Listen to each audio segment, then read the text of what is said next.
Everybody, welcome into the closing line for September 15th, presented by SportsBookReview.com. Your host today, as usual, Donnie Rightside. It is Football Friday out there. We made it through the week. We survived a Thursday night massacre to your eyeballs.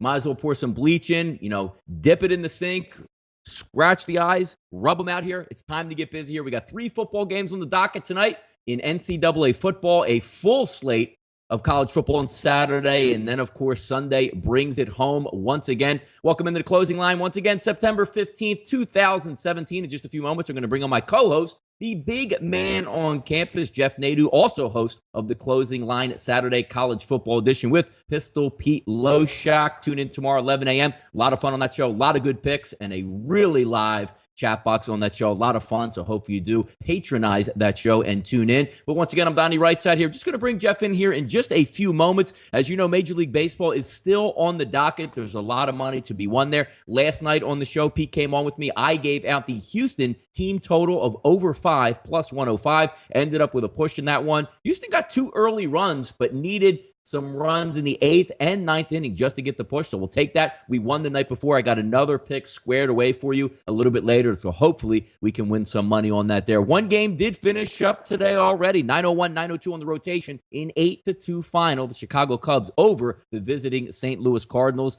52% of the money line wagers actually leaning towards the Cardinals in that one. Over-under opened up at 8.5, closed at 9, went over the total. As I said, there's an 8-2, a 10 total final. Cheap line there with Pinnacle opened up at 116, goes to 121. Chris opened up at 126, ends up at 124. But an easy winner for Chicago Cubs. Here's some interesting stuff there. John Lackey appeared to have a strikeout versus Martinez, but ended up giving an RBI single. Catcher gets tossed, Lackey gets tossed, all hell breaks loose, but it seemed to propel the Chicago Cubs today to an easy winner. I believe at that time they were down 2-1, and again closing with an easy 8-2 winner. First up tonight, just to let you know how the show is going to go. Typically with the closing line, we're going to get you ready for the first pitch for opening kickoff. There are a few games tonight. Some games even in Philadelphia, obviously where Jeff and I are from. Temple's going to be taking the field as well as the Philadelphia Phillies, so we'll dig into that a little bit later. Let me bring in my guest today, the big man on campus, my partner in crime on the right side of campus. Jeff, how's it going, buddy? Good, Donnie. How you doing today?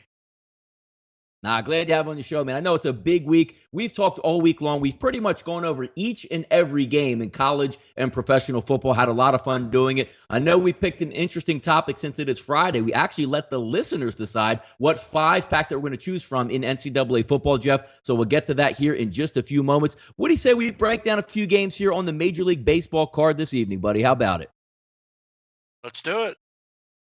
All right. What we want to do is we're going to go down. I picked about 7 games out, just some interesting ones. Also, of these 7 games, I do have one of these winners I hope to give you out here on the closing line. Jeff will also point in the right direction of a couple games. Once we get done the Major League Baseball card, we'll hit a little bit of NCAA football. Then we'll go with CG Technologies. Matt Holt is going to join us for our episode of Across the Counter to see where all the money is going today. Major League Baseball, also college football, and Sunday, as well as some Triple G Canelo talk also. Jeff, let's get right down to it. 9:05, 9:06, Pittsburgh and Cincinnati. Chad Kuhl on the mound versus Homer Bailey. Not many tickets have been tracked on this one, Jeff. About 2,200. 58% of those money line wagers, Jeff, going against the Cincinnati Reds. But here we go again, Jeff. Pinnacle opens up at a 113, now sitting at 122. Chris opens up at a 116, now sitting at 124. 5 dimes at 122. The same story, Jeff, over and over and over. Homer Bailey can't pitch, yet for some reason, he is a sharp play. How about it? Yeah, it seems like every time he pitches, he's a sharp favorite of some way. Donnie, an interesting point about baseball. Right now, it's kind of like the little brother that has to tag along with you because your parents are out of town, and he's got to tag along with you to go out and do what you want to do on a Friday night. That's what baseball is right now, I'm feeling like. Doesn't it seem like it's just hanging on by a thread, and it's like, we still got to talk about it because it's relevant, but we really don't want to. But overall, Yep. Yeah, I don't really understand or ever seem to understand why Homer Bailey's a favorite. It's not like Cincinnati's hitting the baseball right now, but you have 2 offenses that you really just don't want to get involved with. I mean, Donnie, it seems like Pittsburgh's been on a losing streak all year. They win a couple and then they lose 6 or 7 in a row. Truth of the matter is, both of these pitchers, particularly Kuhl, Kuhl's pitched pretty well lately. I can't bet Homer Bailey. If I had to play this game, I would actually take the Pirates. I trust Kuhl a lot more. Cincinnati's not hitting right now. And I just can't ever bring myself to bet on Homer Bailey. Sharps seem to like him, but as we saw last year with the Browns, they didn't win much either, and the Sharps kept betting on them. So for me, uh, if I had to play it, I would take Pittsburgh, but not a game I would look to bet on. Jeff, so what you're telling me through 7 home starts for Homer Bailey, 0-5 record, 1.7 whip, and an 8.91. If nothing says sharp, that says sharp to me, huh? Yeah, right. Definitely the guy I want to look to back when I'm betting baseball in September. The guy has a 9 ERA and hasn't won a game at home. Just pathetic. Yeah, I don't get it. But hey, that's why they're sharp, right? No, exactly. I mean, you have Chad Kuhl on the road. He's been decent in his last couple starts, overall 1.96 ERA, but I just can't get Pittsburgh right in this situation. If I went against him, Homer Bailey would do his normal 5 innings pitch, 7 earned runs. If I backed it, it would be the complete opposite. I don't have any play on this game. I know I like to give, like, a lean on a certain play, like the over-under right now, Jeff, sitting at 10 at Chris, 9.5 at 5 dimes, 9.5 at sportsbook.com. I don't trust it either way. If I had to put a wager in this one, Jeff, just because Homer Bailey's on the mound, I'm leaning over. You leaning any which way here? I'm not putting my money on Bailey, but I'm also not going to put my money on Pittsburgh. I'll lean towards the over in this situation here, Jeff. Yeah, it's hard to bet overs with either team. I'll pass on that, Donnie. No, it's a terrible game, but hey, it's there. We got to cover it. We got to keep things interesting here. 9-13, 9-14, Jeff. Arizona, Robbie Ray on the mound versus Jeff, the Shark Samardzija. 78% of the money line wagers here going with the Arizona Diamondbacks. The line opened up at 154 as a road favorite in the favor of the Diamondbacks, now down to 150 at Pinnacle, 160 at Chris, 150 at 5 dimes, 158 at Sportsbook. So a strong road favorite here with the D-backs. Taking a look at this game on a whole, do you trust Jeff Samardzija? Do you trust San Francisco? They're not playing for anything. Is Buster Posey going to be in the lineup here? 150 to me, Jeff, taking Arizona. I'm just going to lean on them at this point. Trust Robbie Ray much, much more than I do Samardzija. Trust the Diamondbacks fighting for that wild card spot heading down the road. I know it's expensive. I'm not usually liking going with a road team, especially 78% of the wagers. I'll lean on Arizona in this one. And again, Jeff, if you're just going to hang a 7.5 out there, I'm just going to take the over all day long. Anything under 8 in Major League Baseball, to me, has a very good shot of going over. Both of these pitchers, do they have the ability in that ballpark to shut it down? They do. But 7.5, Jeff, I'm going to lean towards the over, and I'm also going to lean towards the Arizona Diamondbacks here. Yeah, I would agree with you. I would lay it too. I haven't been a huge fan of Arizona on the road, though. Lately, they've come to play on the road. Had a nice series against the Dodgers and Colorado last time out on the road. Yeah, I agree with you here. I don't even mind laying 160 with Robbie Ray. I mean, Robbie Ray has been absolutely flawless on the road this year. 7-1 in 12 starts at a 1.34 ERA. His whip, Donnie, 0.93 against a team in San Francisco who we know is dreadful from the plate. Yeah, I mean, sometimes you don't want to lay 160, but I think at this point in the point of the season, I think it's okay to do so. Arizona is a team that's been mostly pretty backable all year, and a pitcher that's been flawless on the mound. Yeah, I would agree with you here. Jeff, look at Robbie Ray. I mean, if we take a look at some instances, I already know the Giants, to put it bluntly here, challenged at the plate is what you would call it. Look at Robbie Ray's last 3 starts, Jeff. 6 2/3, 10 Ks. 7 2/3, 14 Ks. 6 innings pitched, 12 Ks. If you're not even making contact enough to get on base, my goodness, man, he is on a rip right now, huh? Yeah, 36 strikeouts in 3 games, basically 20 and a third innings. He's thrown 36 strikeouts, only walked 4 and given up 1 home run. Yeah, I mean, he's just surgical right now, 0.74 whip. This is a guy you want to back, land 160, and a team you want to back. Friday night, Yeah. new series. Yeah, this looks like a pretty good play here. Really does. I might even bet it. No, I don't even it's bet baseball right now.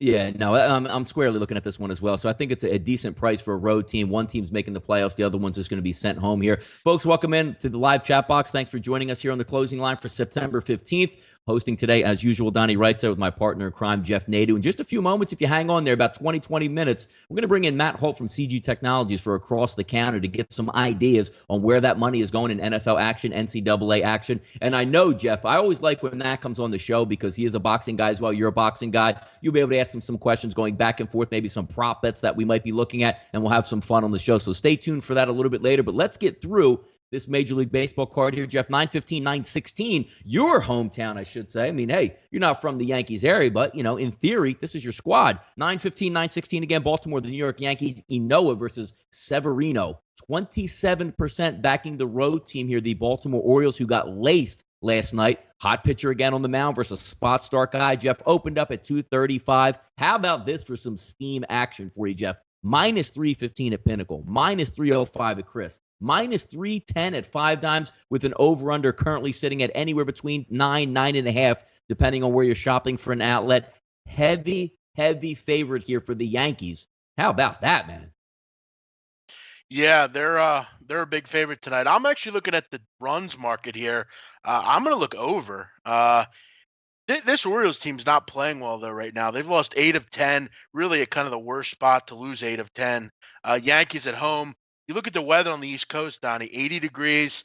Wind blowing out a little bit. Should be a humid night. From what I understand, you're getting still some remnants of that hurricane. So, it is humid air. Ball should be flying around. Donnie, 15 of 16 games this year between these two teams have gone over. All 7 games in New York this year have gone over between these two teams. And many think Severino's an under pitcher. 9 of his 13 starts at home have gone over, 18 of 20 overall over. So you get a spot starter and here. Listen, the concern I have with the Yankees are they don't hit guys like that seemingly, but there should be no reason they don't put 6, 7 runs up on the board tonight. I want to say that I think the Baltimore Orioles are good for a couple as well. You look at Severino, faced him a couple times this year, had 2 real good starts, but did give up 4 runs in April. Maybe we could see him tonight. I'm just not really looking to bet against the streaks in these trends here. Overs have come in between these teams. I mean, Donnie, would you be surprised if we saw 8 runs tonight for the Yankees? I wouldn't.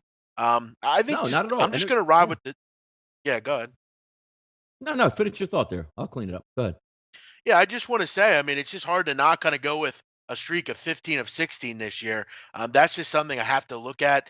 We know Baltimore's a team that if anyone's going to hit home runs, Baltimore's always a good grab. I mean, all we need is Machado to connect on a big one, or Chris Davis did a 2-run shot or something. I'm gonna go with the trends here and go over. Yeah, usually a spot start guy, here, Jeff. If we go back to his last 4 spot starts, obviously got some work last September, and also obviously pitching here. It hasn't gone past 4 2/3 innings, so you're going to lean on that bullpen now, albeit Baltimore does have a decent bullpen here, Jeff, but when you're looking at a guy that no matter what he does out there, if he's strong through 3 or 4, he's coming out of the game, not going to ride him through 7 innings, so they're going to get the eat off of that bullpen. We'll see how motivated Baltimore is, but it is a clear Yankees line. I mean, steaming up, 60, 70, 80 cents at some outlets here. Obviously, they don't think that's going to be a loss. Interesting because Baltimore can hit, but looking at Severino's outings over the past couple, 7 innings, 1 hit, 1 earned run, 10 Ks, 6 innings, 2 hits. He doesn't give up very many hits, Jeff. Even before that, 6 2/3, 4 hits, 6 2/3, 6 hits. So you're not batting it around. Right. You better make your contact worth it. So, yeah, I mean, I'm not going to bet that high line. I don't even like the over-under total in this game, but boy, oh boy, it seems like a mismatch. The problem you have here is Baltimore's not playing well, and they have a spot starter going, and they haven't played well in Yankee Stadium. I mean, Yankees have won 19 of 27 against the Baltimore Orioles in the Bronx. It's just a tough spot. I don't have any opinion on the side, but like I said, I mean, total looks pretty good here. Trends look good as well. So I'll lean over. Gotcha. We'll go over a couple more games here for us. Let's take a look here. Boston and Tampa Bay on your rotation, fellas. 9:17, 9:18. About 4,900 tickets have been tracked. Runaway favorite here. Moneyline tickets, 86% going towards the road team here. The Boston Red Sox opened up at 182 with Chris Sale, up to 200. Chris opened up at 190. They're also up to 200. 200 at Five Dimes, 210 at sportsbook.com. So a heavy favorite. And again, only 14% of the moneyline wagers coming in on Tampa Bay and Andresi. And why not? I mean, take a look at Chris Sale's last 3 starts, a 1.56 ERA, 29 starts this year, an absolute workhorse, 2.76 ERA. If we look at Andresi, Jeff, I mean, you want to say coming in hot? Andresi just faced Boston. 1 2/3 innings, 7 hits, 8 runs, 6 of those earned. Before that, against the Chicago White Sox, 5 innings, 6 hits, 5 earned runs. Not exactly coming in here guns blazing for Tampa Bay. I can see the big number with Boston here, Jeff. Yeah, plus Tampa Bay not hitting, back to that whole thing here. I believe this is the first game for them back at home, isn't it? After the Is that they came out of yeah, a quote after the unquote hurricane? home game at Citi Field series. Yes. Sure. Sure. Yeah, they're not hitting right now. They had to go back home. I got to tell you, this is a grade A spot problem for a pro basketball or a pro baseball, pro basketball, pro football. In Hmm. basketball, Downey, I'm big on fading a team off of a long road trip coming back home. Yeah. This is Yeah. a really good one. I mean, Tampa Bay coming back home after a hurricane. What's the state of their homes? Do any of them have electric? I would guess they would. We have to remember most of these players, some of them are relievers, some of them are low level, and they're not making a ton of money. Maybe Evan Longoria has power, but the rest of the low level team, and I don't think they're a high level salaried team either. I mean, they're not the Yankees or anything. This is just kind of a grade A spot where you look to fade that team. Now you got to face Chris Sale on top of it, and a Red Sox team is just murdering the ball right now. Yeah, I would lay the run line here with the Red Sox. I think this is a good spot for them. This is a spot you look for in pro sports, just because of having to come home and deal with the things that you're coming home. Usually, it's not a big deal in baseball, but for me, I just don't really. I don't really like the spot for Tampa Bay. They're not the Astros. They're not a good baseball team. It'll be interesting to watch this one for sure. Jeff, we have a prop bet tonight down there in South Florida. I mean, obviously you got the South Florida Bulls playing, right up the road. You're going to be at the Trop with the Tampa Bay Rays. What's the over? What would you say the prop bet difference between attendance levels between those two tonight, huh? I guarantee the South Florida will have a much better return there. I mean, all the high school kids will be there. No high school football down there tonight. Yeah, I would. I'd love to see. Maybe we ask Matt Holt if we can get a bet on that.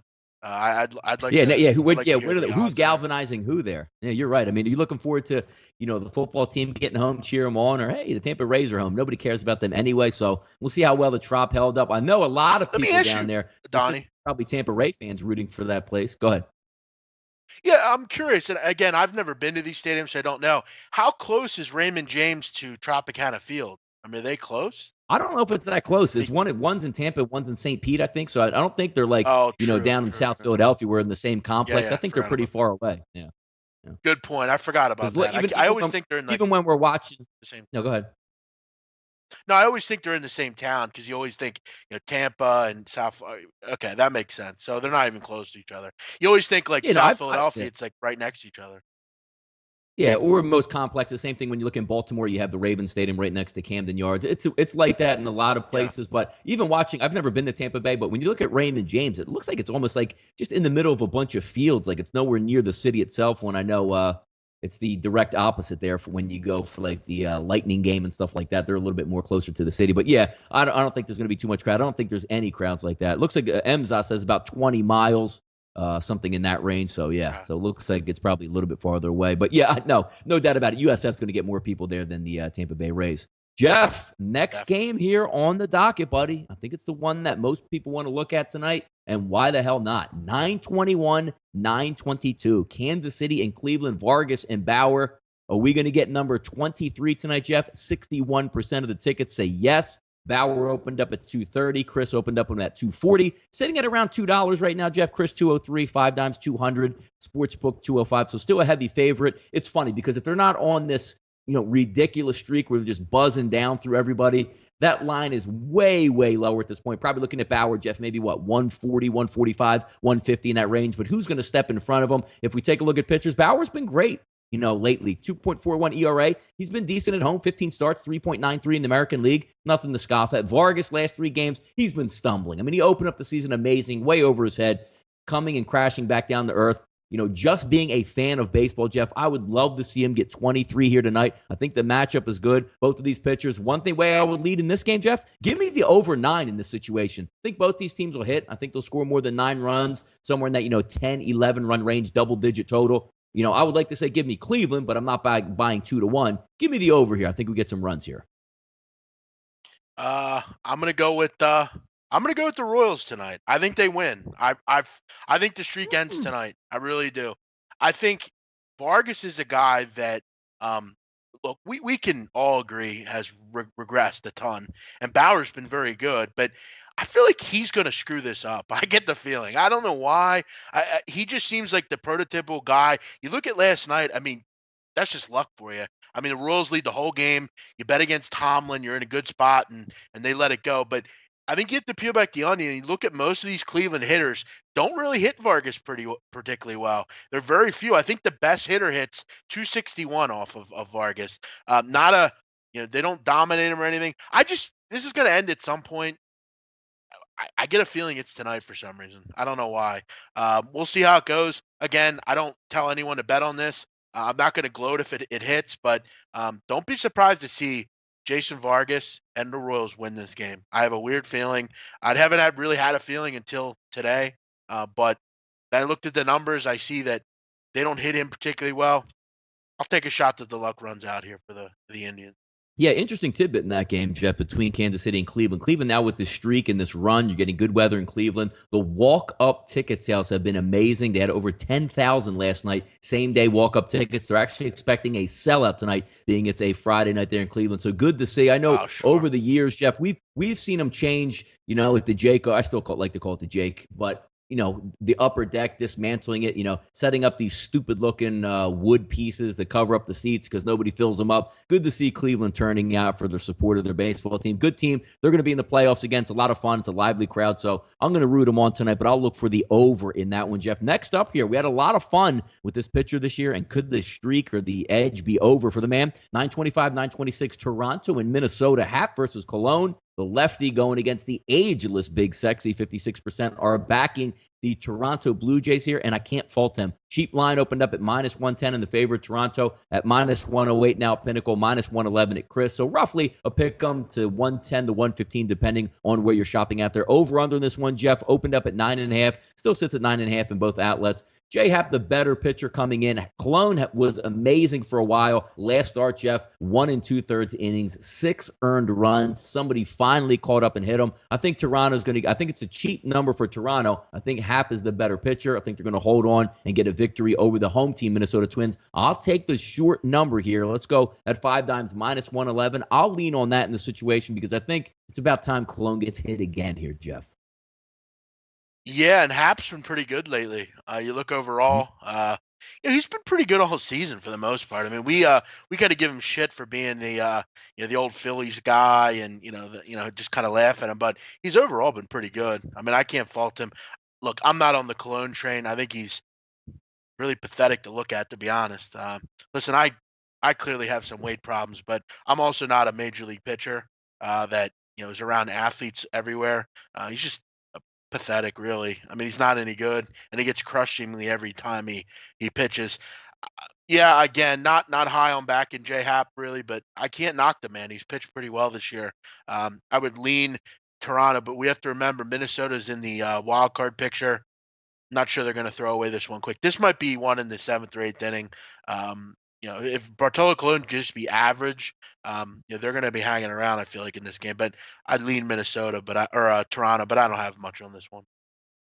No, not that. I agree. If I had to pick a game in that, I'm going to take the cheap line with Toronto. Just looking overall statistics, they're the better pitcher on the mound. I'll take a flyer on that situation. Jeff, last but not least, I picked this game out of the 7-pack here. 929, 930. The hottest teams in baseball getting together in the city of brotherly love tonight, Jeff. Oakland and the Philadelphia Phillies. Mengden versus Leiter on the mound. Doesn't get much better than that. A very light ticket count here on this game, Jeff. Would one be surprised by that? But how about this?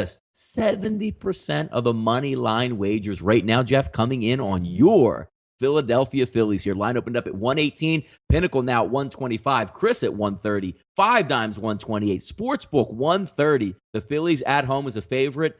This is the game that I did pick out as my best bet tonight on the closing line. It's not on a side itself. I'm going to stick to the total in this one. 2 very average to below average pitchers here, Jeff.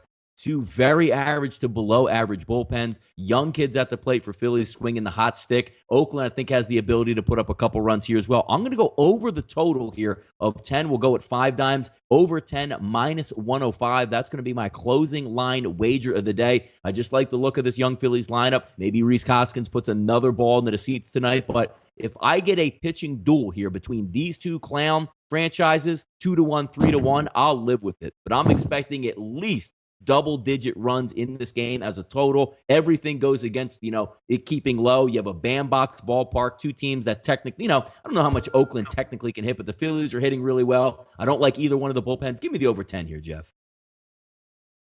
I can't disagree with you, Donnie. I think you're onto something here. Big question I have for you is, what sells out more tonight in South Philadelphia? Is it Temple and UMass, or is it Phillies Oakland? It's got to be Temple. I mean, I've been down there in September where the Phillies have been bad the last couple of years. It's sparse. It's really, really sparse. But the problem with that, Jeff, is Temple is playing UMass, so it's not like you can put that up on a banner and be like, yo, we got UMass in the house tonight. So it's And I don't know if you noticed, but you really have to look hard to see a lot of people at this Temple at the link. I mean, it seems like no one goes because stadium's just so big. But yeah, I agree with you. You look at the Phillies this year in interleague play. Opponents are in 316 against them. Yeah, I like your point. If Mangden and Mark Leiter pitch a gem here, it's like, I'll salute, cheers. Okay, go ahead. But I can't do it. I agree with you. I think we see a bomb box type of game here. Weather's nice down in South Philadelphia. I think we see the ball fly out. And Donnie, what's the line that Rhys Hoskins hit the home run tonight? Is it minus 120 at this point? It seems we're like in a few moments. We're going to bring on Matt Holt in just a few moments. Maybe we can work up a prop bet on something like that, because he is nicknamed the Alien right now in Philadelphia, because we don't know if the guy's real or what the scoop is going on there. But he's fun to watch. I hope it's not a flash in the pan. I hope it's not, hey, he got hot for one summer and then goes through the offseason and his swing completely changes and it goes awry. But it's fun rooting for the guy. I haven't had much to root for here, Jeff, with the Philadelphia Phillies. Can I please just have one guy to root for, right? Yeah, you should go to this game tonight. Be probably a nice, fun Friday night. Take your daughter, your wife, get a couple dollar dogs. Sounds nice. No, absolutely. A couple things that we're going to do here tonight as well. We're going to go over NCAA football. As we already said, Jeff has a 5-pack of games picked out specifically by the listeners here. So we'll go over a few that's going to maybe point in the right direction. Matt Holt's going to be up here in just a few moments. But also, we have an NFL quick review. Last week, what I want to do every Friday on the show, Jeff, is pick one of those long shot wagers that you like in the NFL. I mean, maybe they hit on the money line, but more importantly, like a team that you don't think is going to win the football game, but maybe surprise and cover the number. Last week for me was the Chicago Bears. I have another one lined up today that I'll certainly be able to give away. Jeff will also participate in there, but that's going to come down the line. Let me bring in one of my favorite guests here on the closing line. CG Technologies, Matt Holt, at Matthew Holt VP on Twitter. Great follow. The man behind the counter. Welcome into the show across the counter here, Matt, huh? Donnie, big man, how we doing this Friday evening? Hey, Matt. Good, yourself? Hey, man, we're ready. Yeah. Jamming. Hey, look, we're ready to get rolling, awesome, man. Yeah, we're going to have a huge fight, awesome college football card. Week 2 NFL, UFC Fight Night 116. It's going to be an awesome weekend, and nothing beats big fight atmosphere here in Vegas. So I'm fired up for this weekend. Fantastic, Matt. Let's get right down to it. Last night in some NFL action, we're all gamblers. We love to watch the NFL, regardless if it's an awful football game. Over/under set at 38 last night. I believe maybe the closing line finished somewhere around 6 to 5.5. Any winners or losers from your side last night, Matt? Good night for us, and I'll tell you, it's been an awesome Thursday night football scenario for the book 2 weeks in a row with both the New England Patriots and the Cincinnati Bengals not only not covering the spread, but losing outright as more than 14-point combined favorites. So it's been really good for the books, because that kills a lot of teasers. A lot of people start off their teaser, their money line parlays for the weekend with that Thursday night favorite, especially that Thursday night home favorite. And the fact that those Thursday night home favorites are 0-2 against the spread, 0-2 straight up, means that that's a good start for the weekend for us. That tears up an awful lot of teasers and money line parlays. No, I got you. Hey, Bat, by the way, I mean, obviously in September, we all shift our focus to NFL and NCAA. Same thing, which you're probably looking from your side of the arena there. But let's not forget about Major League Baseball. Still from your side, what is I want to say the drop or the money tail off in September here? I know that a lot more people's bankrolls, the casual gambler wants to bet NFL football, NCAA football. Are we still seeing a good handle there, Matt, in Major League Baseball?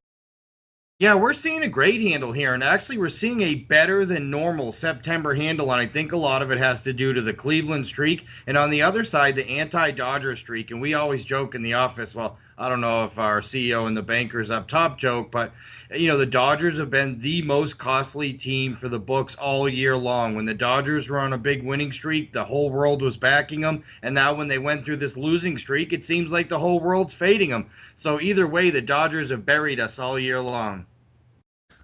No doubt about it. Let's get back to some college football here, Matt, from your angle and your perspective. Saturday, big card as usual each and every week in Saturday football. Talk to us about maybe some winners and losers that you're looking at from our side here. Do you need a certain number? Has, some sharp money popped up? Are you a little bit uneven in some of these games? Talk about some of those for Saturday here, Matt.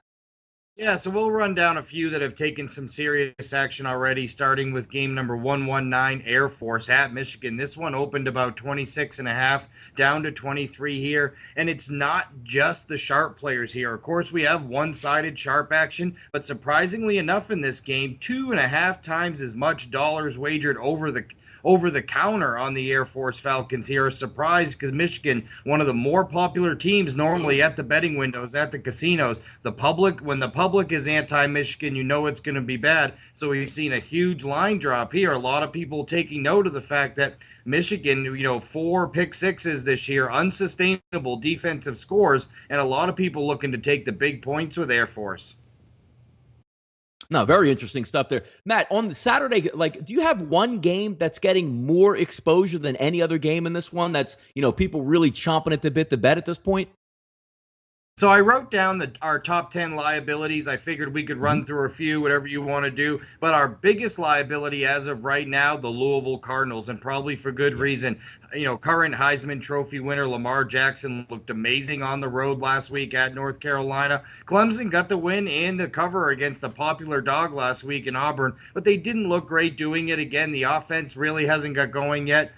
Since Deshaun Watson left for the NFL, and I think there's a lot of question marks this year. A lot of people remember last year Louisville went down there to Clemson and fell a yard and 6 points short, I guess, of almost beating Clemson and keeping them out of the playoffs. And I think a lot of people think with revenge on their mind, Louisville and Lamar Jackson will be able to get it done at home, especially as an underdog. And we're seeing a lot of Louisville Cardinal action roll in, especially by the public bettors over the counter.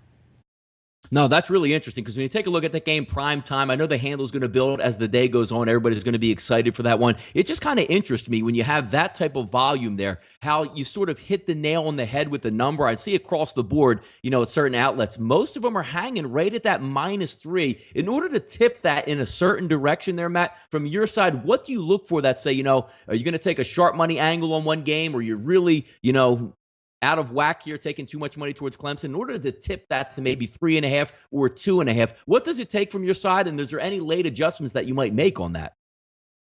So this is one of those rare games where the public actually may dictate what happens with this number. Because right now, if we look at account bets, normally sharper bets, people that shop around at prices, the action's about even on account. So we're like, okay, we're getting great two-way action on account. You can make a great case for either one of these teams, but it's the over-the-counter action. And on a big weekend like this, where we have extra people in Las Vegas for the big fight here, Canelo versus Triple G, suddenly, if you get a one-sided, really popular primetime football game, the public can drive you off a number more than the sharps can, and that could be the case here this weekend. If Louisville continues to be as popular an underdog as they have been the last few days this week, it's very possible that the public money could drive this line off that key number of 3 and back down to 2.5, maybe even 1.5.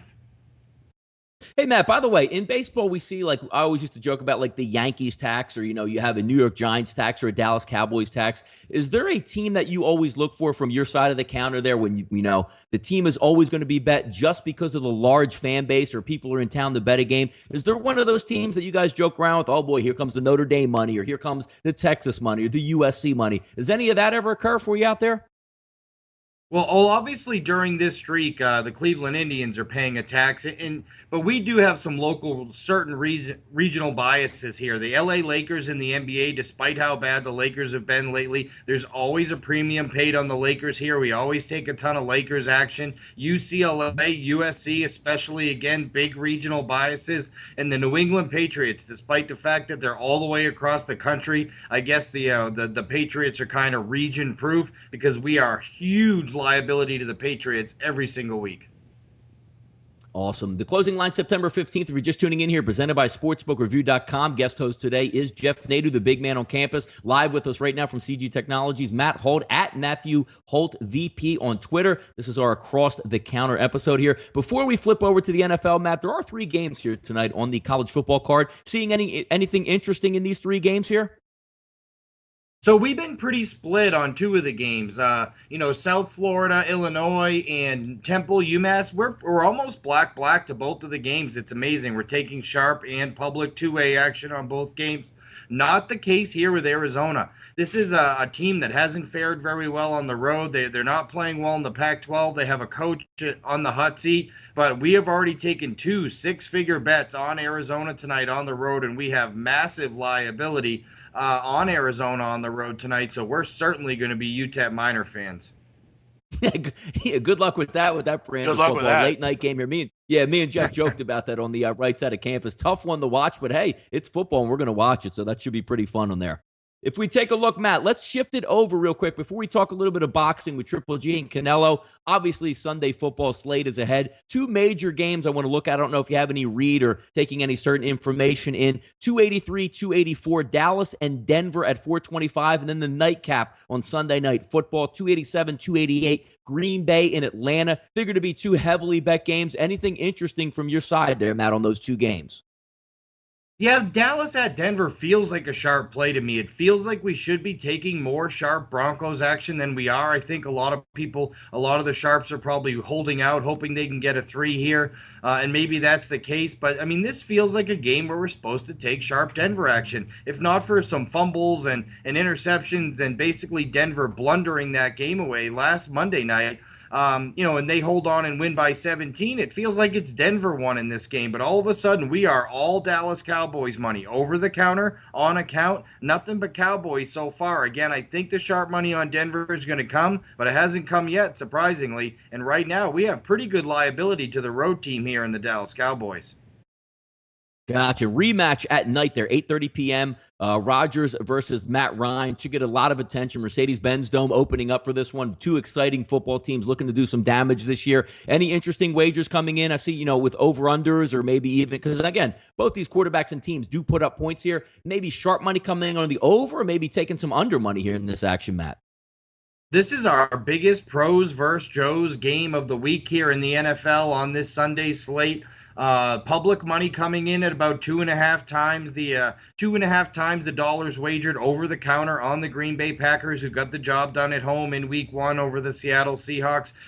Aaron Rodgers and the Packers, always a popular selection here over the counter, yet on account, the sharper bettors tends to be the bigger bettors as well. 9 times as much dollars wagered on the Atlanta Falcons as the Green Bay Packers. This is one of those scenarios you could make a great case again for both sides. Double revenge factor for Green Bay after losing twice to the Falcons last year. But the new stadium effect for Atlanta, a lot of sharps I've talked to this week, that new stadium effect, as well as the fact that Atlanta sort of owned Green Bay lately, is overwhelming the sharps consensus here. And yet we've literally taken less than $10,000 on account on the Packers, while we've taken almost a little, just barely under 6 figures a handle on account on the Atlanta Falcons. So pretty one-sided action on account on the Atlanta Falcons thus far. I'm sure plenty of Green Bay money will come in this weekend, but so far, heavy Falcons, especially from the sharp side. Very interesting stuff. Matt, I want to bring in my co-host here, Jeff Nadu, a huge boxing fan, obviously. True boxing fans, casual boxing fans, been waiting for this fight for a while, Triple G versus Canelo. Jeff, go ahead and ask Matt to get off your mind there on some boxing information here, buddy.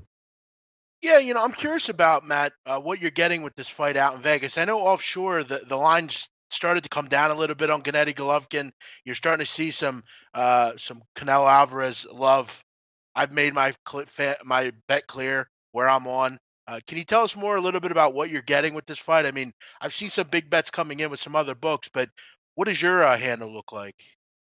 So amazingly, as of Tuesday night of this week, we had taken over $600,000 worth of handle on this fight, and never once throughout the entire 2 months it was up did we ever have a liability over 30K on either fighter. It was just amazing two-way action. And then Tuesday, Wednesday, and Thursday early afternoon, we took another 50K, an 80K, and 100K bet on Triple G, along with an overwhelming ticket count run on Triple G at that time. Suddenly you look up, you have a 250K liability on Triple G. Then the last 12 to 18 hours, it's been a complete reversal again. Here comes that Hispanic money coming in on, on Canelo here, with it being the Mexican Independence weekend and all that. We constantly get Hispanic action on Canelo here in Vegas every time he fights. That money's come flying in. Yesterday morning, we were as high as we've ever been on the fight. Triple G minus 170, plus 150 on the comeback. 24 hours later, we're back down to pretty much a low, minus 142. So look, you almost a scalp number in the 24-hour window there. So just an unbelievable run of Triple G early in the week, and now we're on another big Canelo run. Look, I wouldn't be surprised if this fight closes near pick'em. Wow. Interesting stuff there.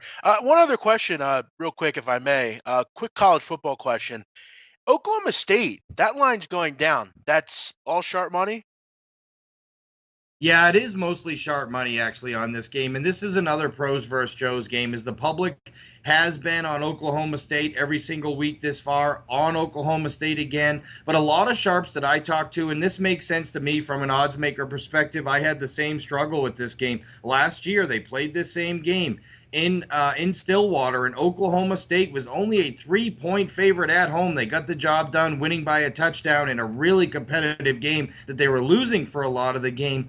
And I understand that Pitt's a worse team this year, but how do you go from a 3-point favorite at home to a 14-point favorite on the road? That 17-point swing is awful big. I know Pitt's offense is downgraded a little bit, and I think the Sharps took that into account. They hammered those 14s right away, and we're all the way down to 11.5 at this point. Now, Matt, I just have one kind of caveat here with the question on Oak State. Are the Sharps coming with a position that they just don't like Oak State? Because I've seen, if you remember in the Tulsa game, that line went down in favor of Tulsa. Last week, it seems like South Alabama got a little love as well. And Oak State didn't seem to have any problems covering. Are we reading too much into that, or is that just a stance that they're putting on Oak State? I don't know. I'm not sure. So I know last year that Central Michigan game left a bad taste in a lot of people's mouths. I personally had Oklahoma State to win it all at 80 and 75 to 1 tickets last year. I just like the team. And despite the fact that they actually won the game on the football field and the refs messed up and they ended up losing it in the records, it just seems like that ever since that game, regardless of what this team has done, and they've accomplished a lot on the football field, and they look awful impressive in that opener against Tulsa, like you mentioned, they just haven't got back in favor with the betting public and the Sharps, and it feels like people just keep expecting them to lay an egg. And this is kind of a rivalry game. They played last year. Game was ultra tight in Stillwater. Either team could have won. Oklahoma State ends up pulling it out at the end. I think the line, to be honest, the line did seem a little rich at 2 touchdowns.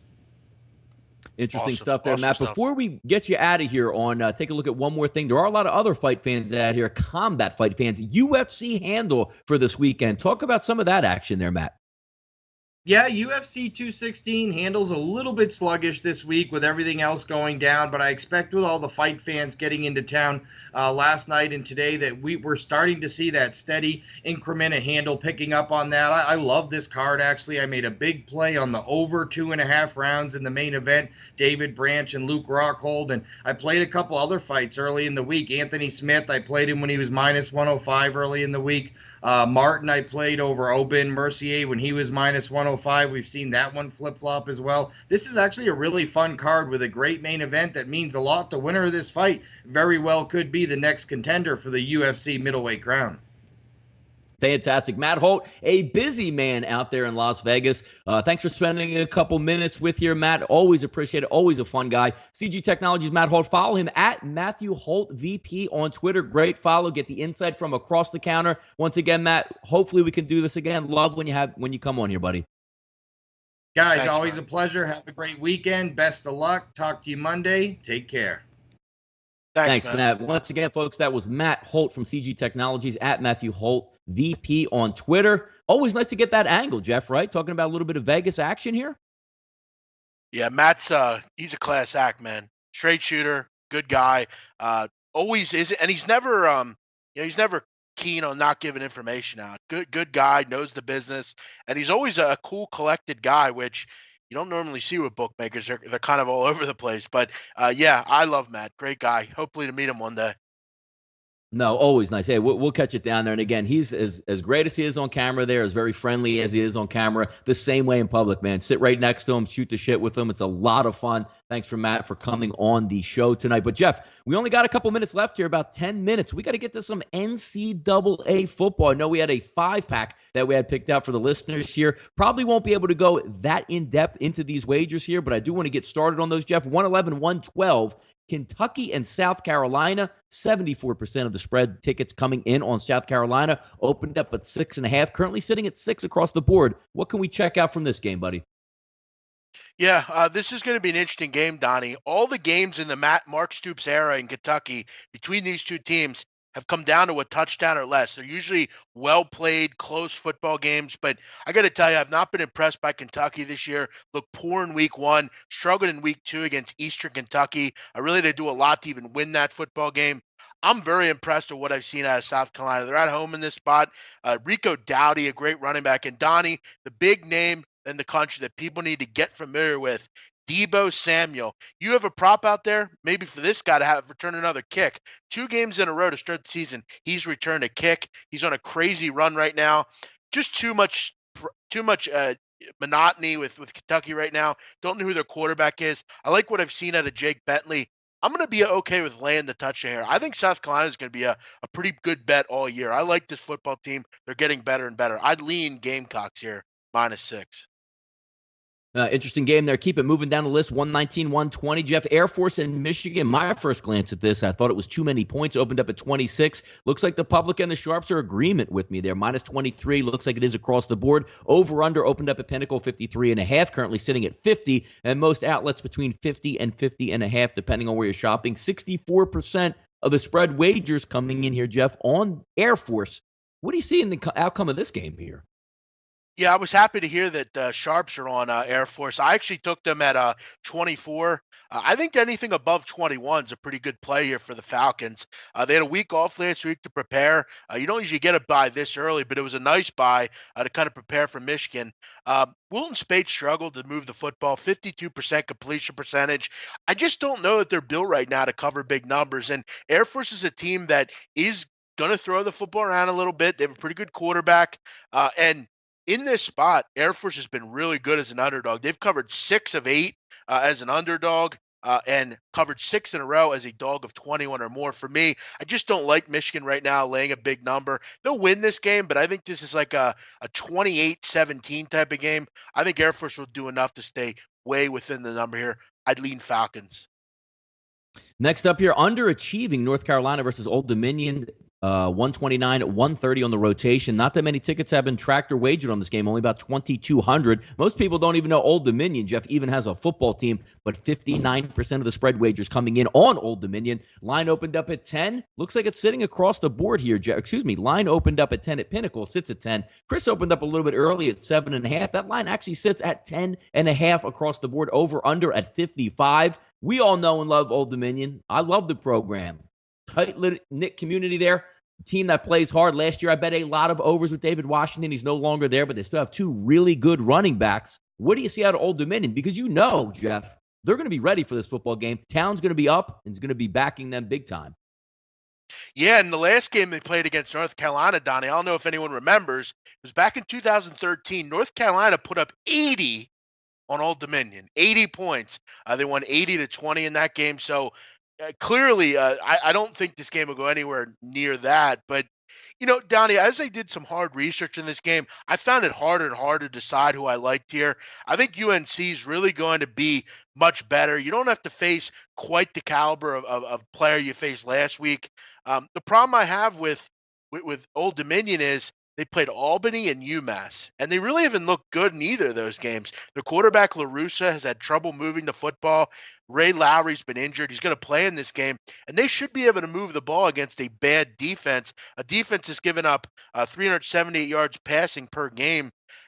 And then, Donnie, also, I look at UNC and I say to myself, their offensive line is really struggling. Their whole left side of their offensive line is out right now. And, Donnie, I don't know if you know, but Old Dominion leads the country in sacks right now, 15 from their defensive line. I see reasons to back Old Dominion. I see reasons to back North Carolina. The problem I have here, Donnie, this line looks like a UNC line. It doesn't make sense. Why are they a 10.5-point favorite here after the first two games? For me, this is going to be a pass for me. I want to take Old Dominion, but I'm just not sure that they're ready to play a step-up game like this. ACC, at any rate, they're going to get good athletes down at Tar Heel Country, and Old Dominion just hasn't impressed me. So I'm gonna pass, and I'd recommend the listener that asked about this game, they pass as well.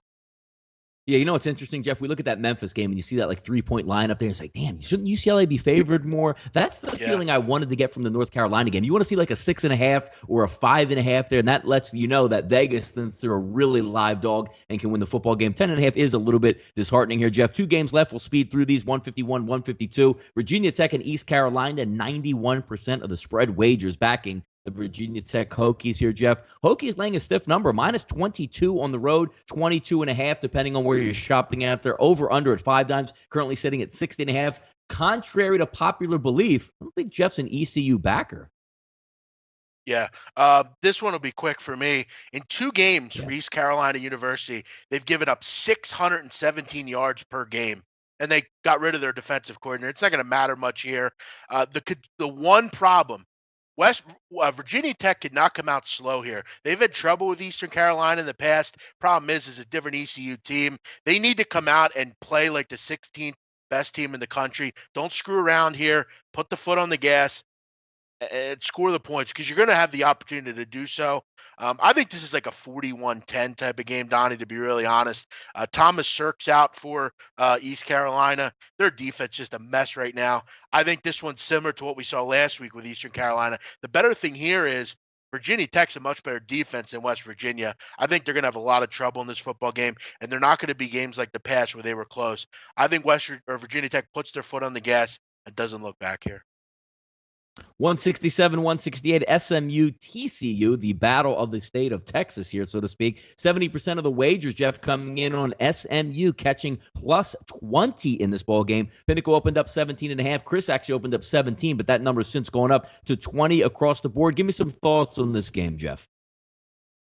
Yeah, this is another very tough football game. The guy that sent this in, I don't remember who it was, but TCU, they played good, Donnie, first 2 games of the season. One of them was against Jackson State, so you can't put a lot of respect on that one. They beat Arkansas, which is impressive, but that was an SEC road game. Now they come home and play SMU. Then next week, they got to go on the road to Stillwater and play Oklahoma State. I just have a weird feeling they're looking ahead a little bit to this game. They then have their bye week after that. So for me, I think there's going to be a backdoor open here. I think if you can get 21.5, I would be interested in maybe taking SMU. But at this price, it's going to be a pass for me. I also am concerned that can SMU score the points like they have been against TCU. TCU is a much better defense than what they faced the first 2 games of the season. I mean, facing SFA in North Texas, not really going to put a lot of reason to think that, they're not going to score 50-plus points in this game or anything. They're going to get really slapped in the face, I think. But I think the back door might be open here for SMU to sneak in, with TCU possibly looking ahead a little bit to Oklahoma State. Yeah, college football 5-pack there. Always nice. We'll keep that going every Friday. Pick the listeners' 5 games they want to talk about. Always DM the big man on that. Jeff, let's get to the NFL real quick before we get out of here. I like to take a quick review of a team that I think is going to be a long shot wagers chance. Last week it was Chicago, almost winning outright against Atlanta, if not for a dropped pass late on the goal line. Jeff, I'm going to go to one of the beauty is in the eye of the beholder games, 269, 270, Arizona and Indianapolis. Jacoby Brissett is the announced start in that game. That is a good thing. Early in the week, I did recommend, even though I thought he was going to be the quarterback, still undecided, a plus 7.5 at sportsbook.com, which is now down to 7. I'm going to lean on the Indianapolis Colts in this game, not being as bad as everybody thinks they are. And I don't know who's betting on Arizona or thinking they can actually move the football against anybody at this point to lay a touchdown on the road. Give me the Indianapolis Colts as my long shot of the week on Sunday. Jeff, got a long shot out there for Sunday? Yeah, I'll go with the Eagles, plus 5.5. I think they can win this football game. I think Eric Berry being out hurts the Chiefs. I think they're kind of coming off of a huge high. Again, there's not a lot of them that I like this week, but I think the Eagles can win this football game on the road. Sure, I'll take a shot with the Eagles. Yep.